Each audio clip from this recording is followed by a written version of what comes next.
Let's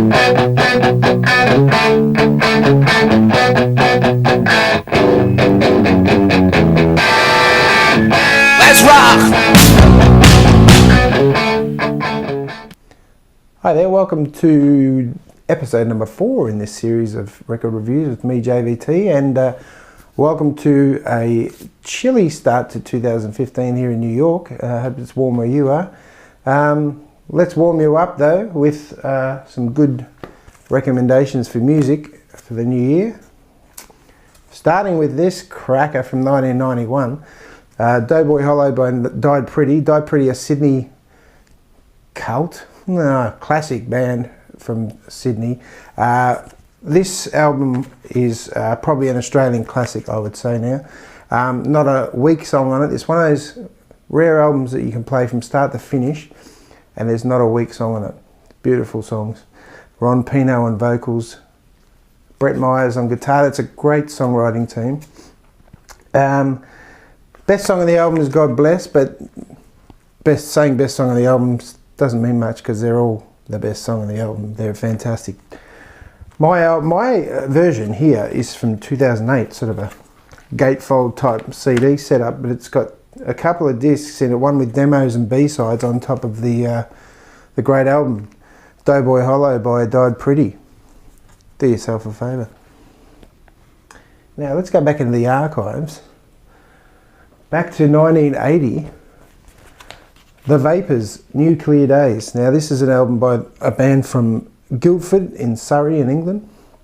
Political, punk, rock band from the late 70s, early 80s. Dave Fenton, lead vocals, guitar, probably the main songwriter I would think, but anyway. This album's the American version. Now it's missing a couple of songs. One great song called Cold War.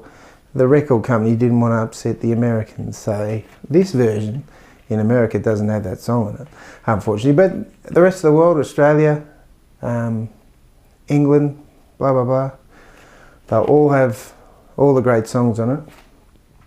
Turning Japanese, of course, was a worldwide hit. Probably not their best song, but it's a great song to sing along to. New Clear Days by The Vapors. There you go. Great cover too, look at that. There you go. Now let's go to 1986 and the great band from Los Angeles, California, Wall of Voodoo.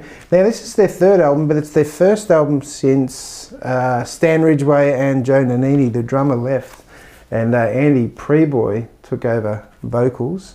I love this album. This reminds me of my end of high school days, starting working, my work life. Far-Sighted Crazy this album was actually, it was one of those albums that Australia actually took on to, but the rest of the world didn't really do. Far-Sighted Crazy was a minor hit in Australia. Got a fair bit of airplay, this album. Avant-garde, I don't know, what do you call it that, but they're always pretty out there. Great lyrics, good music. Wall of Voodoo. 7 Days in Sammystown. Do yourself a favour there. Brashes, $12.99. There you go.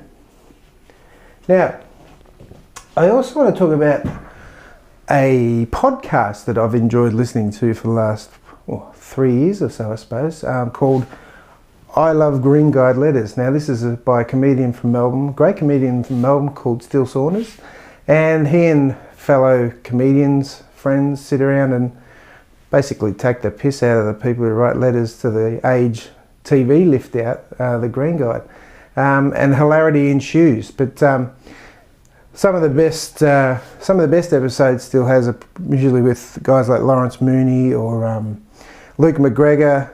Up and coming guys like Luke McGregor and Ronnie Cheng. I suppose they're not up and coming now. They're very, very good comedians. But get onto iTunes or ilovegreenguideletters.com and do yourself a favour there too. I Love Green Guide Letters podcast.